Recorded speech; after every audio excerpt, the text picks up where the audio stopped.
اعتراضها در 31 شهر و ولایت ایران ادامه دارند. در این نوار از تلفن همراه دیده می شود که پلیس ایران به سمت تظاهرگران تیر می اندازد. حادثه شب چهارشنبه رخ داده است.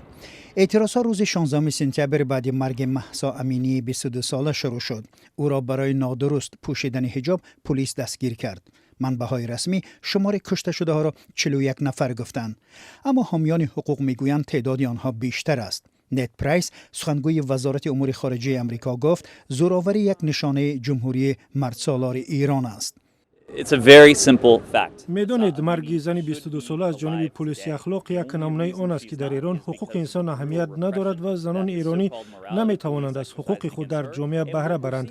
این بدان معناست که شما پول را نه برای تامین اهالی بلکه برای مسلح کردن گروه های صرف می کنید که عملهای تروریستی انجام می دهند. به نشان اعتراض به مرگ مهسا امینی، زنان ایرانی در شبکه‌های اجتماعی نوارهای نشر کردند که در آن موی خود را قیچی می‌زنند. این نوار را فایز افغان در توییتر نشر کرده است. کشته میشن برای آزادی. نصیبه شمسایی فعال حقوق زن ایرانی در نزد کنسولگری ایران در استانبول با شعار آزادی موی خود را برید. طبق قانون‌های جمهوری اسلامی ایران زنان باید در جایهای جمعیتی مویهای خود را نمایش ندهند. ابراهیم رئیسی پرزیدنت ایران در جلسه سازمان ملل متحد گفت از حقوق شهروندان خود حمایت می‌کند. ولی رابرت مندس وکیل مجلس نمایندگان آمریکا میگوید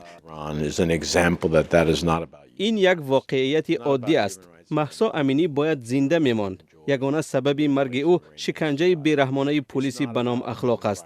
آنگونه که می‌بینیم سرکوب و بیرحمی را حکومت ایران علیه شهروندان خود ادامه می‌دهد.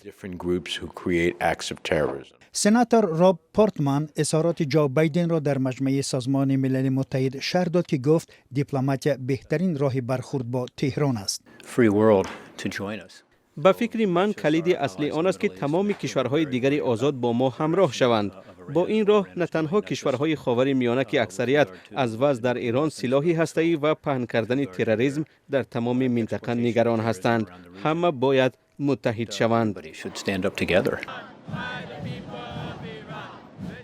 در حال حاضر توجه جهانیان به اعتراضهای ایران از جمله در نیویورک نگرانیده شده است. اعتراضهایی که بر اثر مرگ مهسا امینی سر زد.